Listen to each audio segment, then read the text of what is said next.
This is Artificial Fear by Orlando Brew, Chapter 3, Corpus.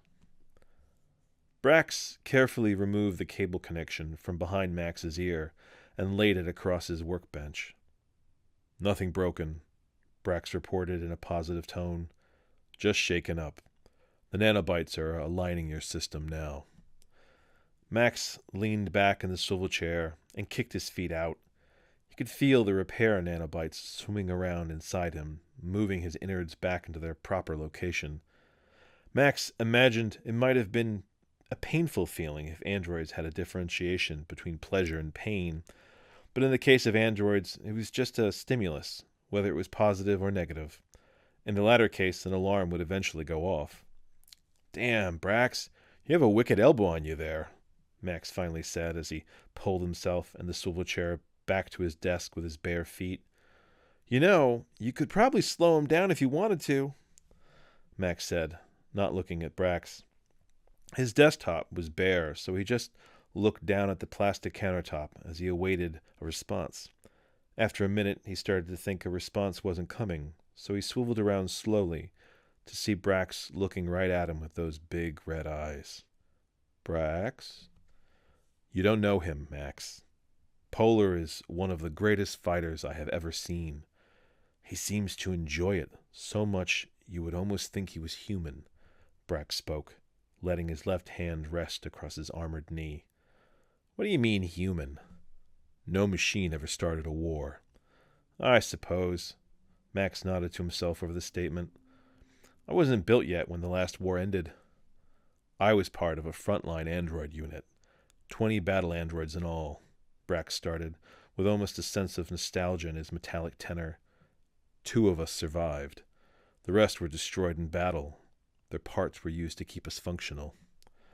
"Must have been exciting, Brax." The red eyes flared for a moment, and the antennas twitched on the side of Brax's head.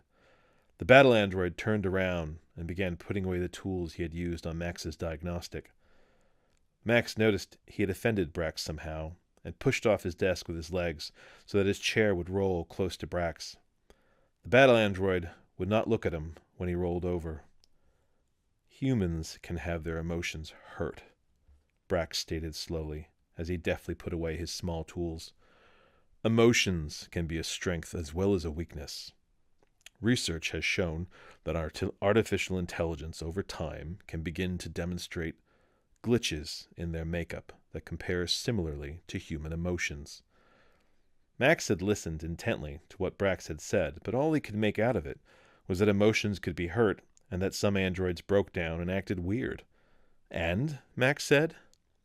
Brax paused, nearly done with his work.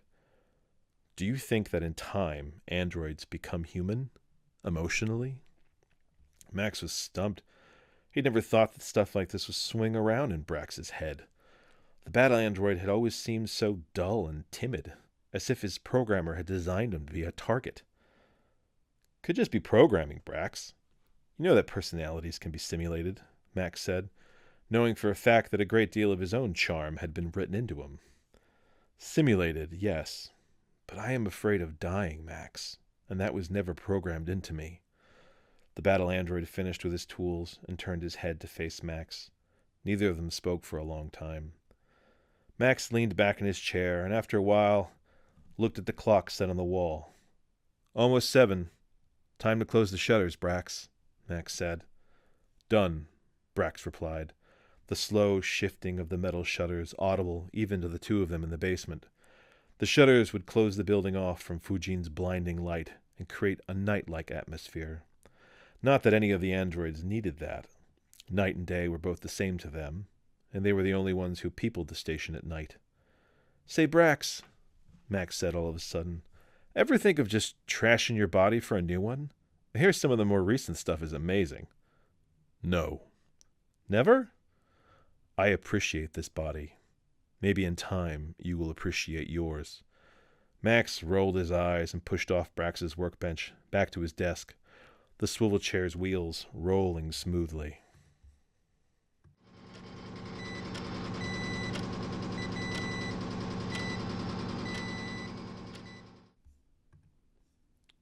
It was one of those 12-hour shifts where nothing happened, and Watson just rode in circles around the tiny city of Quadrant 12. Nothing ever happened on Ranon. Why would anything ever happen?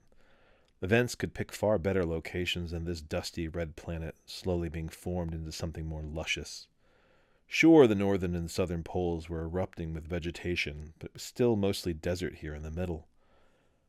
Polar was happening now. That was an event. Right here on Ranon. Watson couldn't find excitement in his programming, though, just contention. If all this had been happening 20 years ago, Watson might have been gung-ho for a challenge. But he wanted to relax now, see interesting things, and explore the world. The war cell would change all that, make him more aggressive and violent. That's why the battle androids had all originally been made with war cells. It made them unstoppable when coupled with their weaponry and armoring. When Brax had been rebuilt after the Polar arrest, Galaxy Police had given him a normal cell. It seemed a good possibility that the battle android would not have been who he was today if he had remained with a war cell. Watson glanced across the tightly packed buildings and exact blocks. This was not a war environment, and he was not a warrior anymore. Watson turned the patrol hover down a smaller street off of the main avenue, slowing his speed as a dense dust cloud rushed upon him. He'd be glad when the winds calmed. Not that it really hindered him anyway. His optic systems were loaded with helpful filters. When the cloud passed, he increased the hover's momentum down the street. There were few people out at this time, and the ones that were garbed in light gray cloaks and goggles. No skin left for the light. The heat was acceptable, but at its peak, Fujin could give quite a severe burn. Several distinctly male forms garbed in cloaks stepped into a tall, sand-stained structure beside an alleyway. Watson slowed the hover down again, but this time brought it to a halt across from the building in time to watch the front door slide shut behind the cloaked men. Ranon was a planet pressure cooking. Until it was ready for consumption, there was no real market. The men on Ranon, and it was mostly a male population, lived to work in the terraforming stations. They did their runs here and then moved on to nicer planets where they could put their hard-earned money to good use. Prostitution may have been illegal under Galaxy Police, but not on the rim planets. The law was more lenient in certain areas. Men had needs, and when those needs were not met, men got coarse and frustrated. For the sake of order, a man could purchase release very easily on Ranon. Watson climbed out of the hover and crossed the street at a swift pace. Fujin's light could not harm him all that quickly, but he was aware of his exterior heating up. Over a matter of hours, Ranon's heat could overtake an android's cooling systems and start to fry its circuitry. The sliding door of the brothel opened as Watson stepped onto the sidewalk. Two men exited the doorway and pulled their hoods up as they saw Watson. The door slid shut behind them. "Officer," they said in near synchronous. "Gentlemen," Watson responded. They started down the sidewalk without another word. He watched them go for a few minutes, then continued on, down the alleyway alongside the brothel. Clumps of sand clung to the base of the building along the narrowing alleyway, shifting slightly in the little eddies of wind that found them. He paused at the third door to his right, a metal thing bleached by Fujin and stained by Ranon. When Ranon did become a thriving market civilization, would the Galaxy Police let him stay, or would they relocate him to another back-ass planet even further out? Watson jabbed the white button set into the wall beside the door. Androids were designed with regret as a prevalent state of mind. It was essential for keeping them all in line. Watson was beginning to feel a real sense of regret for having been the android he was. A solid 2 minutes after he had pushed the button, the door grated open across the sandy tracks to reveal a fair-haired woman squinting in the night's light. "Lorna, get back inside before you go blind," Watson said. He gently ushered her back, hitting the closed door switch as he entered. The door rasped shut, cutting the light to a dim glow which came down from a short hallway ahead of him. "Why didn't you use the goggles I got you?" "I couldn't find them." She moved slowly and somewhat unevenly down the hallway and went into the room to the left. Watson followed her, his body close behind hers. Lorna dropped herself down on a beaten-up black futon against the opposite wall and looked up at Watson with a wandering smile. You usually come earlier. Everything okay? Sort of. He crouched down before her, and she reached out to touch his huge leathery battle hand. Her little white fingers could just barely get around his index finger. Her hands were so small and pale. Too pale. How do you feel? Better now that you're here. She smiled, and her lips were nearly colorless. Watson reached out and touched her face with his right hand, and her smile widened. He computed her temperature through skin receptors in his palm, but did not react with his face when he found that she still had 102 fever. What's wrong? What do you mean? You're doing that thing with your face again. That blank thing, she said. Watson allowed his brow to drop into a V over his eyes and looked at the floor. He was standing on a wrinkled blue sheet with red stains on it, a corner undone into a fringe. I'm sick. You knew that, she said, and pulled his face with her free hand up to look at her. Her cheekbones were prominent as she breathed in through her nose and sighed, a long, tired sigh. Come here. She let go of his hand and opened her arms to him.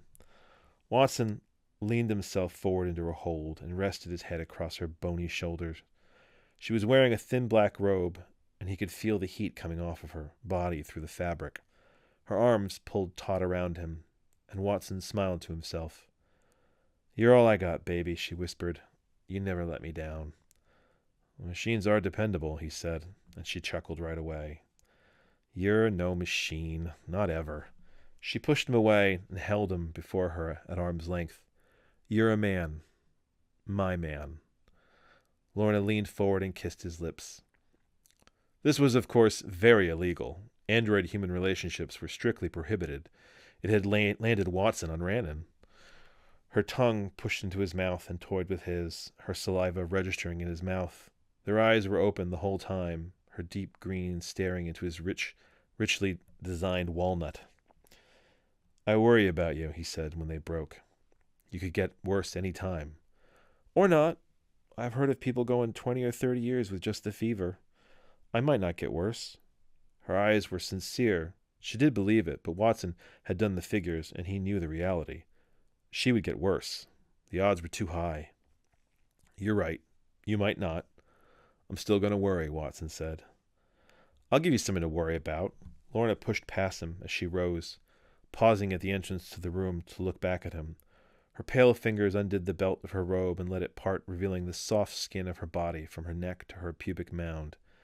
She pulled the robe off slowly and set it down at her feet, standing nude before the android officer.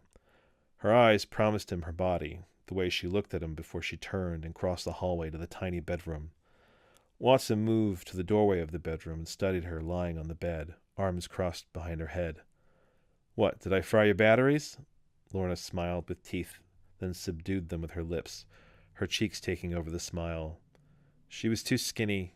He knew that, and she would only get skinnier. He took off his olive uniform shirt, using his right to pull the garment over his battle arm. His tank top underneath was made from a fine mesh that was nearly transparent, exposing the simulacra of a male body. It wasn't real, but it looked real, and that was what really mattered at this moment. You're a beautiful thing, he said. Am I? I thought you were a machine. Intelligent enough to know when I see it, Watson said. She moved to her knees and met him at the foot of the bed, pressing her body against his. He kissed her this time, holding her to him carefully with the bulk of the battle arm.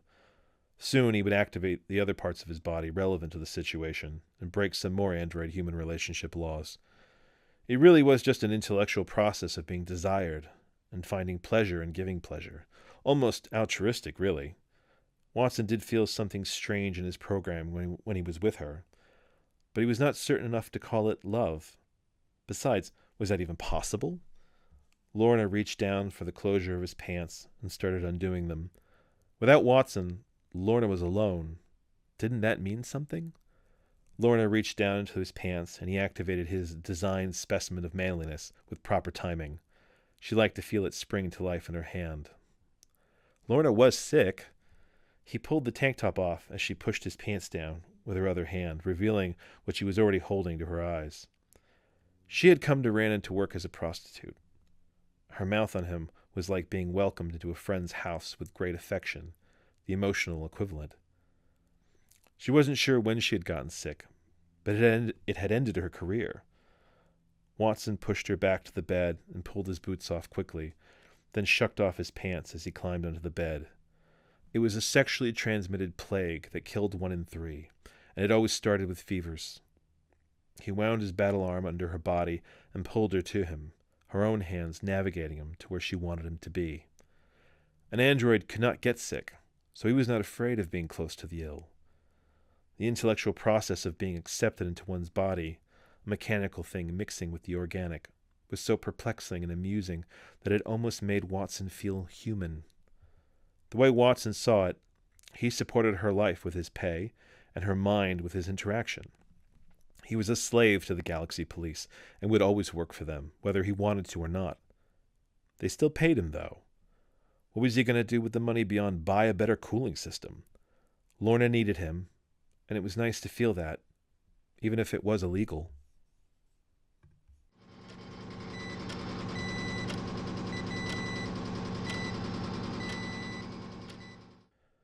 Tomorrow was a big day, building toward the day after that. Not big in the sense of good, but in the realm of importance. It was not the kind of importance Caleb was particularly fond of either. He gave the broken elevator a dirty look on his way to the lounge, the station quiet enough to hear the winds outside.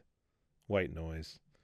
The shutters had been closed, and the overheads were all off, which made the only source of light whatever Fujin got in through the cracks between the shutter panels. It was like walking through grids of laser light. By midnight, it must have felt like it, too. Most everyone was usually home by 8 o'clock, so no one got the chance to complain about the cracks in the shutters. Only people left were the androids, and even if they did mind the light, the basement was a big dark hole for them to hide in. Caleb pushed through the lounge doors and was momentarily blinded by Fujin's light. It was as if the beam of light had been aimed for his face through the part in the shutter. He cursed as he rubbed his eyes and stumbled into the table. "Jesus, Caleb, what are you, blind?" someone inquired in a tone of irritation. Caleb stopped rubbing his eyes long enough to make out the dark human form stretched out across the lounge couch. "Didn't realize you were still here, Nastus," Caleb said. Fujin's beams of light partitioned the lounge, the couch safely positioned on the right side of the room in a space of near darkness. Caleb pulled up a chair near the coffee machine on the left half of the room and poured himself a cup before sitting down. "Figured you would have left long by now. Was your day off, right?" Nastus said. Caleb's eyes were recovering slowly from the blast of light, but he was starting to be able to see the black man's eyes, always amused. "Yeah, it was my day off." Caleb groaned and took a sip of room-temperature coffee. "Is this thing broken again?" He motioned at the coffee machine with the half-full mug. "Think so. Mean we'll get a new one?" "I'll get Brax to look at it tomorrow." Right. Would be terrible to get a new one and then just die before we could really get those years of enjoyment." Nastus chuckled to himself, and Caleb saw him cross his legs and put his hands behind his head. "Come on, I get enough of that shit from Joshua. How about a little positivity?" "Positivity? Or do you want honesty?" Nastus asked. "Neither has ever been your forte, Nastus, so I guess I'll pass on both." Caleb took a drink from his coffee, then set it down beside the coffee machine. "What the hell are you still doing here anyway?" "I should ask you the same thing." "No, really," Caleb said. "I don't know. I like to sleep here. Feels safer than my apartment." "No shit." "Couch is about as uncomfortable as my bed, and there's never an unwanted guest with Brax monitoring the whole place." "You talked to him yet?" Nastus said. "Tomorrow." "And her?" "Who?" Caleb said. "Angel." "Oh, Angel. I didn't even see her today. Did she come in from patrol?" "Yeah, she did. Pretty pissed off with Joshua, too. He didn't tell her what was up till she got back." "That will piss her off." Caleb stifled a yawn. "She went up to see you." "Angel?" "Yep." "Oh, I guess I was asleep. She okay?" "Seemed pretty worried about you, actually. Doesn't seem to have any faith." Nastus swung his legs to the floor and sat up, stretching his arms out above him for a few moments. "Faith in what?" "Hope." "Fresh out myself, I'm afraid." Caleb got up and pushed the chair back under the central table, careful to avoid being hit in the face by any light. Caleb, are you going to jerk her around like this till she gives up, or do you really want to be with your wife? Caleb froze. I mean, Angel really cares about you. I can see it. Hell, anyone can see it. Except, of course, you. But that's always the way, isn't it? Caleb rested his weight across his hands as he leaned against the table. He grit his teeth as he thought of a reply. This isn't the time for me to figure all this out, Nastus, and I would appreciate if you— Oh, come on, Caleb, Nastus interrupted. That's bullshit. We may all be dead soon. Seems to me like the best time to figure things out. But here's a scarier thought. What if we live? Caleb took in a long breath through his nose, and Nastus continued. I don't want to piss you off or anything, but seeing as you're the only one doing anything around here with a woman that ain't on a meter, we like to watch out for you. You know, the whole precariously living through type of thing. Fuck you, Nastus, and Joshua too. The both of you are a bunch of fucking idiots. Caleb was serious, but he could feel the humor curving his tone. These were his friends at the end of the day, or at the end of his life, the way they were headed. I don't know about idiots, but I would definitely agree that there is some kind of deep psychological dysfunction with Joshua, Nastus said. Caleb smirked. He sat back down, this time pulling the chair to the right of the room so that he was in front of Nastus. You okay? A lot on my mind. You? I got the faith. I think this will pan out somehow, Nastus said. How? That is the problem, Caleb said. Nastus shrugged and rubbed his bald head, collecting the sweat in his hand. It was one of those natural lulls in the conversation, so Caleb just leaned back in the plastic chair and watched the man. Nastus did several passes around his head with his right hand, then wiped his palm across the knee of his pant leg. Were you there when I told the story about that girl with no legs I slept with? Nastus suddenly spoke. Don't think so, Caleb said. Oh, this is a good one. Back when I was with the Special Forces, I got leave on this shithole of a colony. I mean, the planet had been terraformed, but there still wasn't shit there but quadrant cities. Anyway, the other guys in my unit hit up the local whorehouse, but I wasn't much in the mood that day, so I went to a bar to get a few drinks. I'm there for about an hour with this woman in a wheelchair, rolls up onto me, and offers to buy me a drink. So I'm like, sure. I'm not one to turn away company. We start talking, and eventually we get to discussing her lack of legs and why they haven't been replaced. Seems that she's allergic to most of the fibers they're using for cybernetic prosthetics and can't afford the good stuff that she isn't allergic to. Real sob story, right? I listen, though. We talk and start to warm up to each other. Pretty girl minus the legs. Finally, she comes right out and asks me if I would like to have sex with her. Funny thing, I didn't hesitate. I said sure. Can't say why I did, but I did. So she has me wheel her out of the bar and out of the city. Wasn't a far walk. We were on the outskirts, as it is. She tells me she has this special place she wants me to take her to, where she likes to have sex. I go with it. Later on, I was thinking about what if she had been leading me out to nowhere to have a bunch of guys beat the shit out of me and mug me, but at the time, it didn't even occur to me. Nas's hands never stopped as he spoke, emphasizing his lines in the manner Caleb had seen them perform many times before. Finally, we get to this spot off in the woods by a stream, and she points up at this tree. About chest or so level, there are these two branches sticking out, wide enough for someone to hang between. You fucking kidding me, Caleb chimed in. Nope. She tells me to prop her up between the two branches so she can have sex as if she were standing. And you did it? Nastus nodded, smiling widely. She was real good, man. Legs or no legs. Came in her and everything. So when we were done, I lifted her back down into her chair, and she asked me to come home with her. She said she would make me something to eat. It was weird, but at the time, I spent so little time around women, any kind of attention was great. I went home with her, met her father, the three of us had dinner, and I had a great time. But then get this, we're talking, and it kind of comes out that I had sex with her. I was thinking this guy was going to kick my ass, but he explains to me that this isn't the first time she's done something like this. But still, I'm like, I'm real sorry and all, and he looks me dead in the eyes and says, at least you took her down.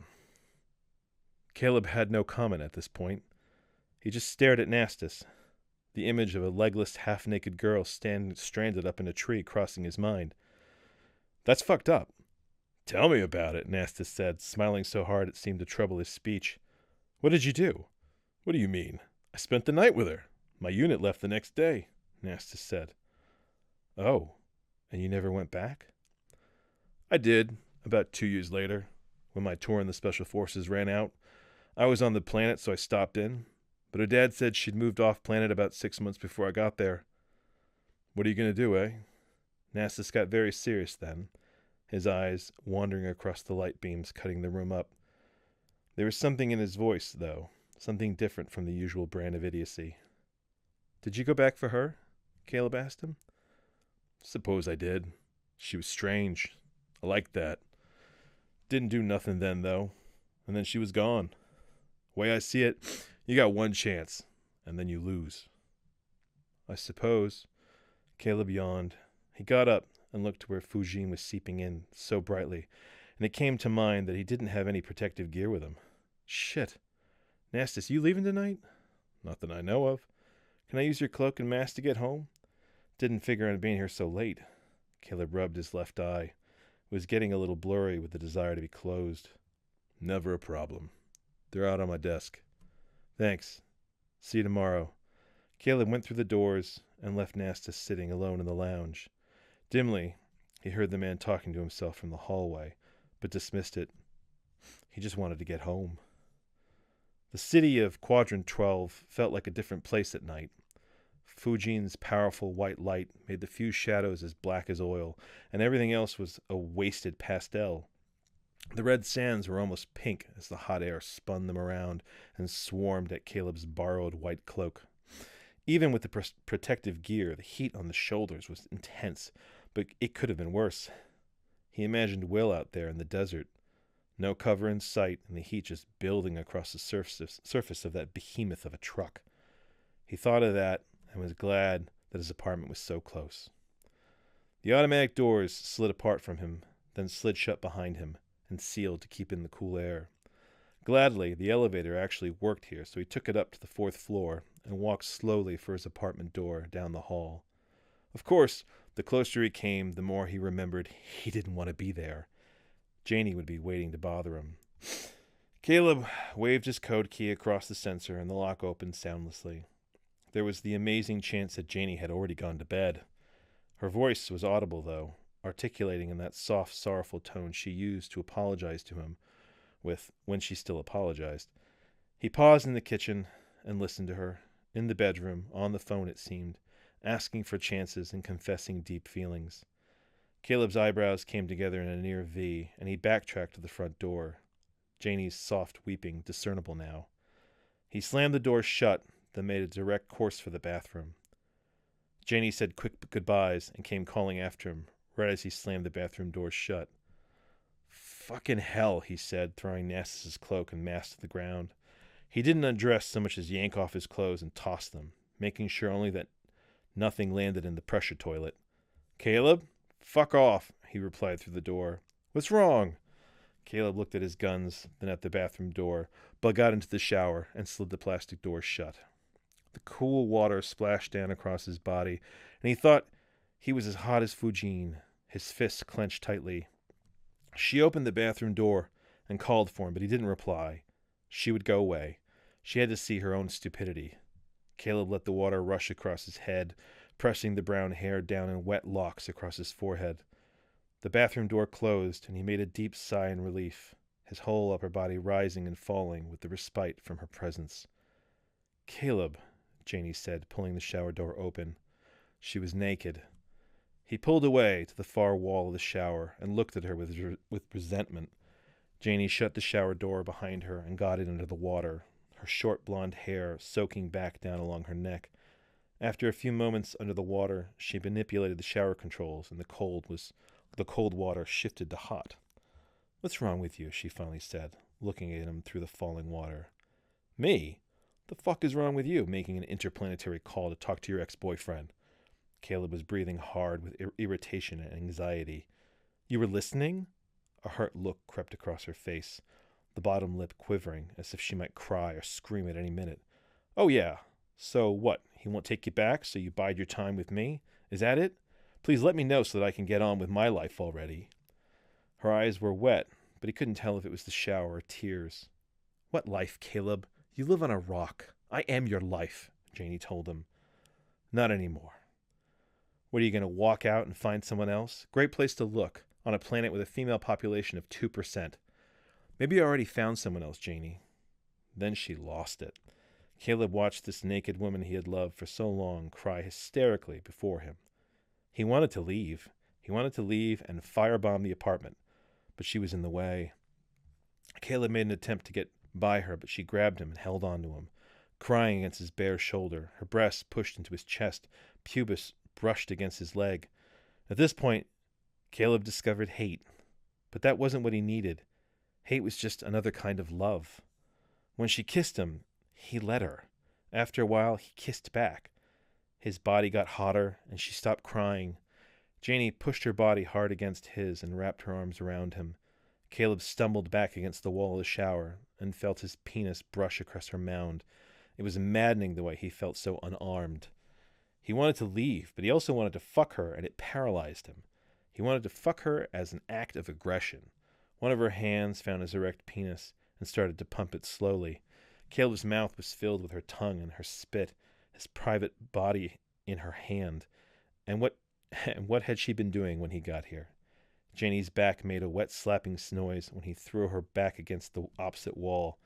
Caleb grabbed her head with his left hand and pulled her into a kiss as he found her vagina with his right. It was wet from the shower and took in 2 fingers with ease. A half moan escaped her lips, but she just kept kissing her, repeatedly driving her with his fingers. Was this what she wanted? Did she expect this to hold him here? He slid in another finger, and she made a higher whimpering noise, her mound shuddering against the palm of his hand. She had had her eyes closed all this time, but she opened them now and gazed into his. Her eyes were an icy green, and in them he used to find happiness. In them he used to see the future. Caleb pulled her past him against the opposite wall of the shower and bent her forward till her breasts were squashed against the plastic tiles. She was hotter than the shower's water when he entered her, but his intensity outweighed hers, as it always had.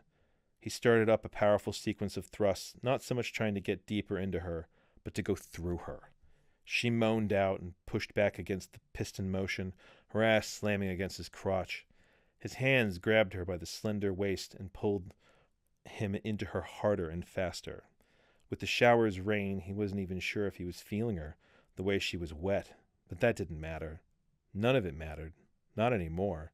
Caleb looked down past the motion of his body entering her and saw her feet standing in the few centimeters of water at the floor of the shower.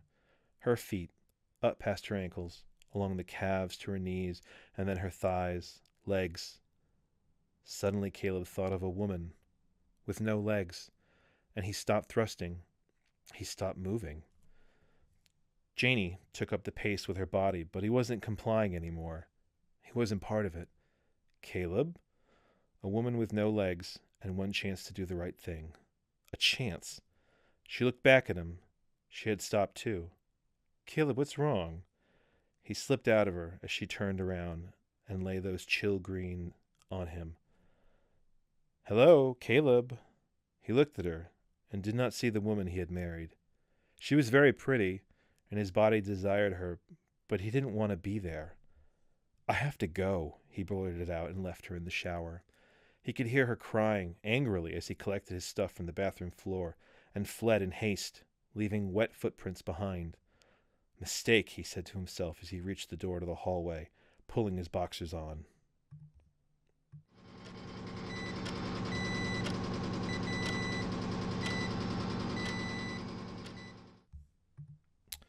Brax's red eyes were dull as the hulking form of the battle android sat stoically before its workplace, dormant. Max's body was back to its normal working condition, but he still felt odd, as if some new parameter had been written into his appropriating systems that was still panning out through the rest of his intelligence. Brax had hurt him. As easy as that, just knocked him right off his feet. Max studied Brax's still form in a kind of awe.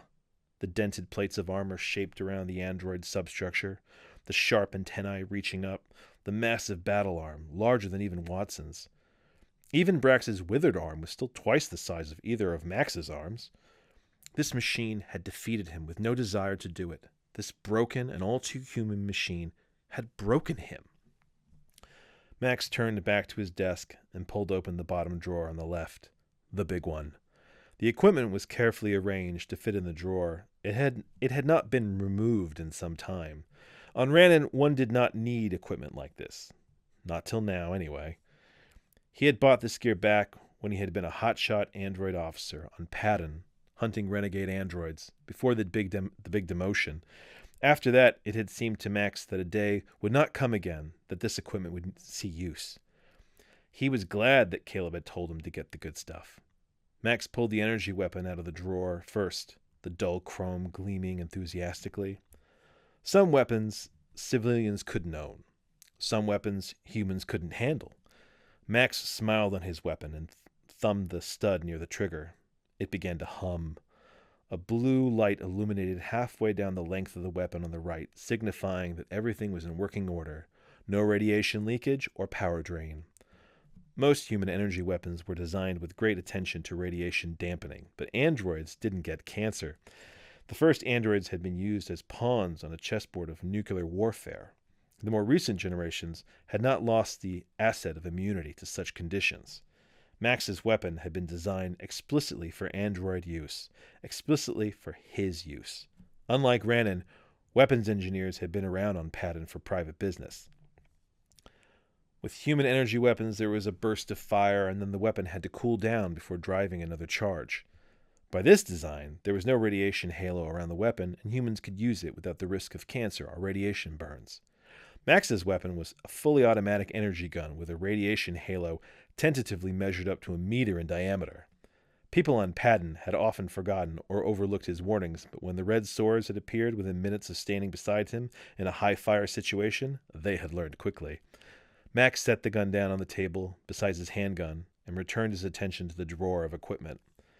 Knives were obsolete weapons on a whole, but then so were martial arts till you found yourself in a situation where they were needed. The blade alone was about 30 centimeters long and just over 6 centimeters thick at the spine. The cutting edge was microfilament and could cut through almost anything given enough pressure. The handle was made of spacecraft aluminum and plastic. A power charge in the butt of the hilt enabled the blade to heat up and melt circuitry when stabbed into an android's body. This was Max's knife. It was not obsolete. It was an advancement of the standard splint of sharpened metal, and he liked it. A blade like this stabbed into the base of an android's head could slow it down dramatically. Max had field-tested such a tactic on Patton a number of times. The last item to be removed from the drawer was what had made him unique on Patton, the battle harness. While most androids were buying upgrades to their bodies and hidden weaponry implants, Max was exploring and training with new equipment. It was expensive, but it made him an officer that could go above and beyond. More's the pity he had ended up on Ranon. The battle harness was based on battle android cybernetics, removed and restructured into a kind of exoskeleton. The beaten plasteel of the blue harness's structure and appendages gave no hint of its power, but when used properly, it was lethal. Lethal in the sense that it could elevate a simple android like Max to the greater ability with ease, and yet destroy an android just as easily when used without training.